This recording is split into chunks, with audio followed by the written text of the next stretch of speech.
E o novo presidente dos Estados Unidos, Donald Trump, tomou posse e já está afetando diretamente o povo brasileiro e deixando alguns de cabelo em pé, em especial aqueles da esquerda que fizeram L. Você vai ver aqui as novas decisões e decretos que o Donald Trump tomou e aquilo que está acontecendo já no Brasil já começou a afetar nesses primeiros dias do mandato de Donald Trump e ainda o que eles estão preparando já em 2025, a esquerda aqui no Brasil, para contra-atacar essas medidas de Donald Trump. Será que eles têm poder mesmo de bater de frente ali com o homem que agora o mais poderoso do planeta? Vejam só, ministros do STF, você vai ver aqui, já planejam um contra-ataque contra essas medidas de Donald Trump. Tudo isso agora, pessoal. Dá um like nesse vídeo, se inscreva no canal. Vamos para essa matéria que está quentíssima. Donald Trump assina medidas, povo brasileiro já está de orelha em pé, a esquerda desesperada e ministros já estão tocando um plano para poder reverter essas medidas. Veja agora na fala do deputado Gustavo Gal, que vai trazer tudo para nós agora. Esse vídeo está sensacional, pessoal. Confira agora, voltamos em seguida. Não demorou nem 24 horas e nós já temos a primeira grave consequência da política e do posicionamento de Donald Trump aqui no Brasil. É sério. Embora nenhum decreto sobre o Brasil tenha sido oficialmente assinado, a verdade é que nós já sofremos aqui no nosso país uma grave consequência desse novo mandato do Donald Trump. Donald Trump está causando uma epidemia no Brasil. Mas essa epidemia ela é muito localizada, ela acontece apenas dentro da extrema imprensa. E é uma doença muito séria, algo que só existia no jornalismo dos Estados Unidos, agora também está vendo o seu crescimento exponencial aqui no Brasil. Essa doença se chama TDS, que é Trump Derangement Syndrome. Vou dar a explicação para ela aqui para vocês. Ó. É sério, não é brincadeira. Síndrome de perturbação de Trump. É um termo pejorativo, geralmente para críticas ou reações negativas ao presidente Donald Trump, que são percebidas como irracionais e têm pouca consideração pelas posições políticas reais de Trump ou ações empreendidas por sua administração.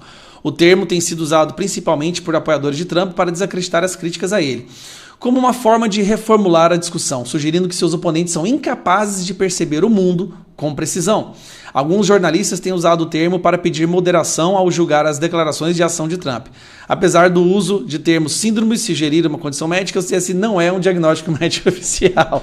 É sim, é o diagnóstico médico oficial do povo que fica histérico. O jornalismo que não consegue falar de Trump sem sofrer uma histeria ideológica. Você está achando que eu estou exagerando? Então vamos lá. Olha-se que isso não é um caso de Trump Derangement Syndrome no seu mais alto grau. Ainda bem que estava o Demétrio lá para falar um pouquinho da verdade, né? Mas ó, já tá dando. Eu tô vendo a hora desse Demétrio ser ou cair no inquérito das fake news do Alexandre de Moraes ou ser demitido da Globo. Eu não vi, a Flávia disse que viu, eu não vi nenhum trecho do discurso de Trump que possa ser definido como um discurso supremacista branco. Eu não vi isso. Eu li com atenção o discurso de posse dele. E não vi esse trecho, eu devo ter perdido isso. Diga, Flávia. Só perdeu se não compreendeu o sentido do texto. Ou seja, ela acabou de chamar o Demétrio de burro. Se perdeu porque não compreendeu. Mas vamos lá. Qual que é? Agora vocês vão ver um claro exemplo de Trump Derangement Syndrome, ou síndrome de perturbação de Trump. O Demétrio, me parece bastante clara a indicação supremacista. Afinal de contas, quem se beneficia das políticas de diversidade, se não os negros, se não as mulheres, se não os indígenas ou descendentes dos povos originários, se não os hispânicos ou latinos, como o Guga mencionou? Só um detalhe aqui, tá?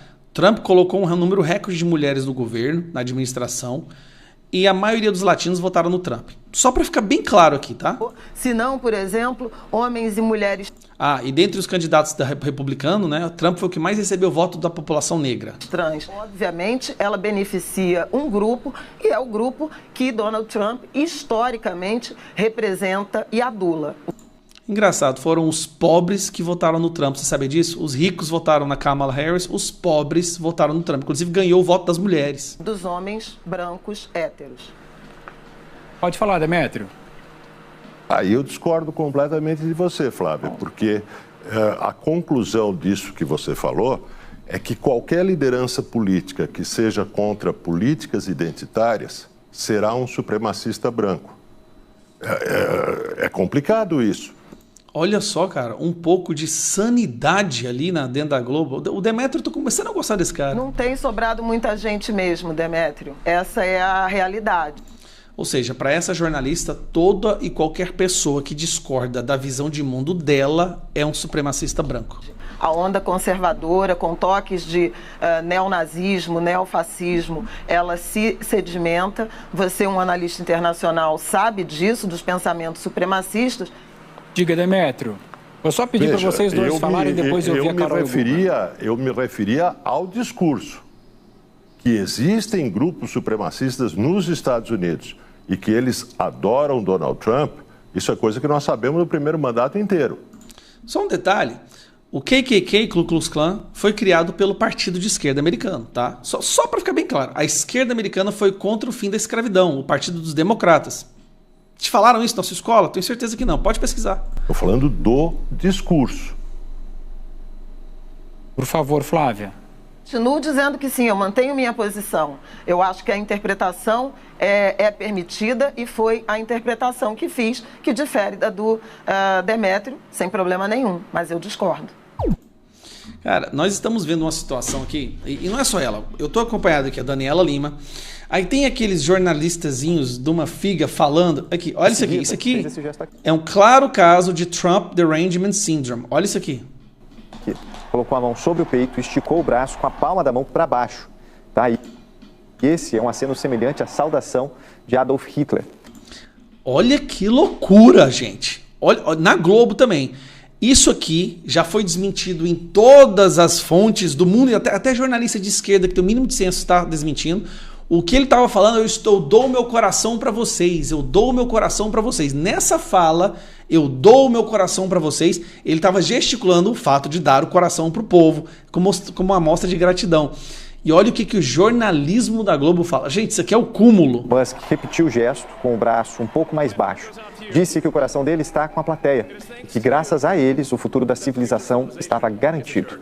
O bilionário ainda não comentou diretamente esse gesto que ele fez, apesar de ter repostado trechos do discurso e também comentado memes. Em seguida... Cara, isso aqui meu amigo, seguinte, se liberte de uma vez por todas, tá? Para concluir, pare de assistir ou achar que você se informa com a imprensa tradicional. Não há nada que a imprensa tradicional, a extrema imprensa publica ou fala que seja próximo à verdade. E quanto antes você aprende isso, mais rápido você vai se libertar e ver a verdade, e ver as coisas como elas realmente são. E olha só, diante de todo esse cenário que está sendo apresentado de acordo com a política internacional no Brasil, os ministros do STF, você vai ver agora qual que é o plano dos ministros do STF para este ano, para o Brasil, para a direita do Brasil e em especial para Jair Messias Bolsonaro. Olha só o que o Gilmar Mendes, Barroso e o Moraes vão fazer logo agora, assim que o Supremo voltar do seu recesso. Eles já têm uma carta na manga e querem colocar esse plano em prática o mais rápido possível para tentar barrar esse crescimento da direita mundial que quer invadir o Brasil. Essa mudança de governo que está acontecendo em vários países pode acontecer também aqui no Brasil e os ministros do STF já têm um plano, porque segundo eles é que salvam a democracia, né? Então vamos ver aí o que eles têm planejado para a direita no Brasil e também contra Jair Messias Bolsonaro. Confira agora quem vai trazer para nós aqui, o Jorge Serrão, jornalista ali da Rádio Auriverde. Confira essa matéria, está sensacional. Nós voltamos em seguida. O processo contra Bolsonaro sobre o 8 de janeiro deve começar a partir de fevereiro. É absolutamente injusto, absolutamente sem noção e indevido, mas vai acontecer. O ministro Gilmar Mendes, do Supremo Tribunal Federal, deu uma pista sobre o que deve acontecer logo depois do recesso do Judiciário. Gilmar Mendes fez uma previsão de que o caso do 8 de janeiro, pegando os principais que seriam organizadores do evento, vai ser julgado ainda no ano de 2025 para não prejudicar o ano eleitoral de 2026. Traduzindo o pensamento de Gilmar, o Procurador-Geral da República, Paulo Gonet, já tem tudo pronto para oferecer denúncia contra Jair Messias Bolsonaro e mais 36 pessoas ou mais envolvidas nesse caso do 8 de janeiro. Aqueles que são acusados de tentativa de golpe de Estado para a tomada do poder, além do plano totalmente doido, que não dá para acreditar nele, de planejamento para uma morte de Lula, do vice-presidente Geraldo Alckmin e do presidente, então, do Tribunal Superior Eleitoral, ministro Alexandre de Moraes. O caso deve ser iniciado a partir do recesso do Judiciário. Informações do final do ano indicaram que Paulo Gonet nem tirou seu recesso de fim de ano para mergulhar sobre o assunto que considera delicadíssimo e realmente é delicado. Então tudo indica que o Procurador-Geral da República vai oferecer denúncia contra Bolsonaro e todos os outros envolvidos. O ponto é até onde vai chegar esse caso.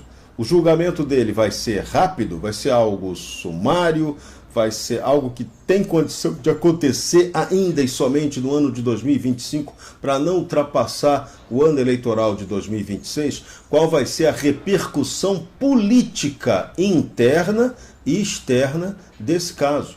De uma clara e evidente perseguição contra Jair Bolsonaro, que é o que vai ser apontado por ele e seus aliados, e a esquerda brasileira comemorando que tem que detonar Bolsonaro, que não tem que haver anistia para ninguém no 8 de janeiro, e tudo isso servirá de quê?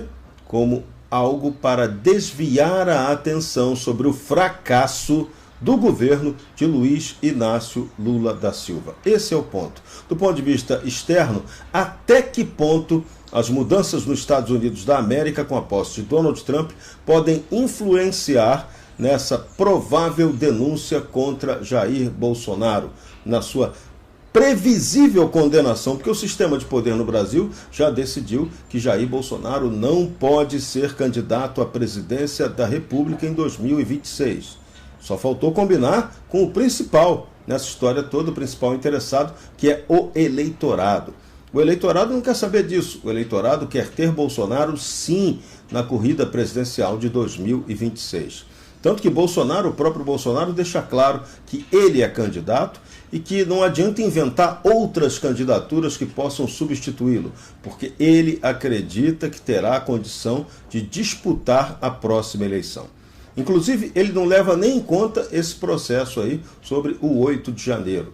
Na verdade, ele acredita que vai reverter as inelegibilidades que já lhe são apontadas hoje no Tribunal Superior Eleitoral, quando ele estiver sob o comando de 2 ministros que, por coincidência, ele indicou para o Supremo Tribunal Federal: Cássio Nunes Marques e André Mendonça. Então, é esperar para ver se essa previsão de Bolsonaro será possível ou não. Mas o processo do 8 de janeiro é diferente, mais complexo. Ele é construído em cima de uma narrativa de que no 8 de janeiro houve uma tentativa de golpe de Estado para a tomada do poder. Nada é mais absolutamente falso do que essa acusação. Essa acusação é absolutamente falsa. Só que qual é o problema dela? Ela é a narrativa vendida pelo sistema de poder no Brasil. Lula repete isso a toda hora. O Supremo Tribunal Federal já reafirmou isso nas várias condenações que fez contra as pessoas menores, os mais fracos, os mais sem condição de defesa no 8 de janeiro. Esses que já foram condenados até agora e para o qual a oposição ao governo Lula vai ter que lutar muito intensamente para conseguir uma anistia ampla, geral e restrita, que é um processo que é fundamental para o Brasil, tanto para a pacificação quanto para indicar que aqui pode voltar a valer o Estado de Direito de verdade. O problema é que a situação, o governo e o Supremo não querem essa tese da anistia. Há ameaças até ao Congresso de que, se passar lá, o Supremo rejeita. É um debate que temos que esperar para ver como acontece na hora, o que vai ser a real do momento. Por enquanto, As condições políticas são favoráveis ao debate, é preciso discutir isso amplamente, com a Câmara dos Deputados e o Senado sendo mobilizada agora, ainda na atual legislatura, mas com certeza esse tema vai ser para a campanha de 2026. Uma anistia que tem que ser ampla, geral e restrita e que pode afetar a todos, inclusive aqueles do sistema que hoje estão sendo apontados como perseguidores dos bolsonaristas. A tese vai ter que ser ampla. A anistia de 1979 no Brasil, que gerou a pacificação e permitiu até que a esquerda chegasse ao poder, ela trabalhou exatamente com isso. Todos os lados foram beneficiados. Só que a esquerda malandra sempre fica tentando arrumar um jeito de revisar aquela anistia que a beneficiou, para punir sempre o agente do Estado e nunca o esquerdista terrorista que tocou o terror naquela época do regime militar. Então, são situações complexas. Outro ponto que tem que ser considerado ainda do ponto de vista externo: Donald Trump, até que ponto a posse do Lourão na presidência dos Estados Unidos afeta, mexe com o sistema de poder no Brasil. Por enquanto, em suas medidas iniciais, Trump não apontou nada assim pesadíssimo contra o nosso país diretamente. Não houve sanções comerciais contra o Brasil. Os primeiros alvejados pelo Lourão do ponto de vista econômico foram Canadá, México e a China. Brasil não entrou nessa ainda por qualquer tipo de retaliação. Mas o Congresso americano avalia uma espécie de punição, sanção para países em que empresas norte-americanas foram prejudicadas por desrespeito ao Estado de Direito, à Constituição americana ou à própria lei vigente no país. Nesse ponto, o Brasil pode ser afetado, porque ninguém pode esquecer, e os americanos lembrarão disso o tempo todo, o X de Elon Musk, que ficou 39 dias fora do ar do Brasil, e a Starlink, empresa dele, ainda teve que pagar uma multa gigantesca para compensar, para o X poder voltar a operar no país. Uma decisão que foi tomada pelo Supremo Tribunal Federal, mas quem levou a fama dela foi o ministro Alexandre de Moraes, mas é bom lembrar que foi o sistema, o Supremo, que ratificou a decisão. Então, até que ponto o Lourão pode influenciar aí numa eventual punição ou não a Bolsonaro? É mais uma questão que o tempo, no curto e médio prazo, darão a resposta correta sobre o que vai acontecer. Então, a gente ainda não tem certeza de nada no país. O sistema de poder quer Bolsonaro punido e inelegível. O povo, que dá amplo apoio a Bolsonaro, quer vê-lo concorrendo. O ideal é que o país entrasse no módulo pacificação de verdade. Mas até agora, nem o Poder Executivo com Lula, nem o sistema de poder como um todo, via Supremo Tribunal Federal, indicou o caminho concreto para a construção dessa pacificação.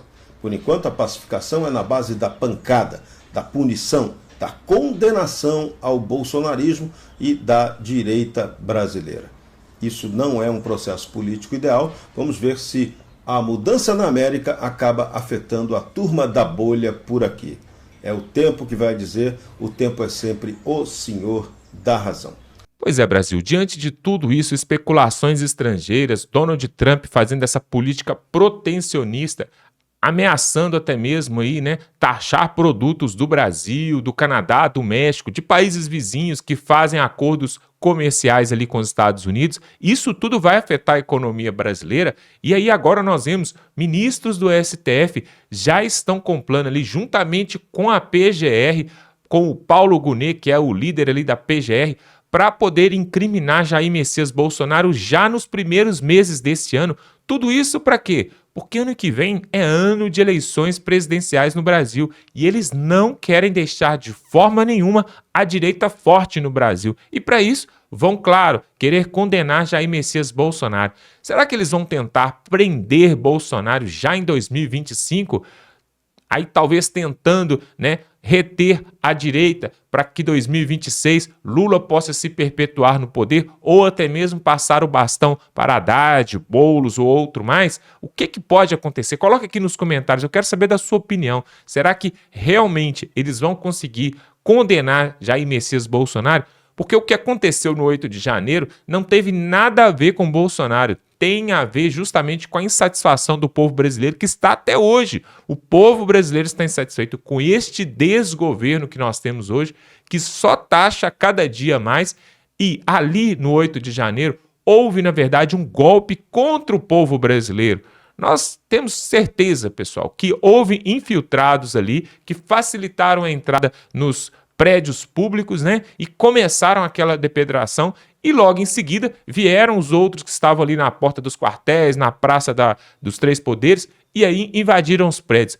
Mas tudo isso vai ser colocado em pratos limpos assim que a democracia for restabelecida nesse país, né? Nós acreditamos, né, que em 2026 a direita pode voltar sim ao poder e aí possa haver anistias aos presos políticos, né, do 8 de janeiro, principalmente aqueles que estão presos ali também em Brasília e em outros estados e também aqueles que estão exilados no Peru, na Argentina, no Uruguai. Muitos brasileiros fugidos para não ser presos pelo Xandão.